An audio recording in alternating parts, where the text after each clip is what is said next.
Hello guys, welcome to my new video.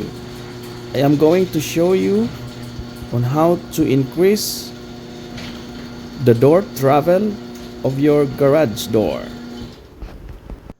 As you can see, the door travel raised only up to that section.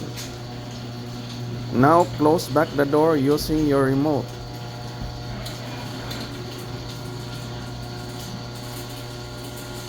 And now the door is fully closed. Open the control box. There are two buttons on each side. Press them together and the control box will open. You can see there are four buttons. Press the middle button and the arrow upward is keep on blinking.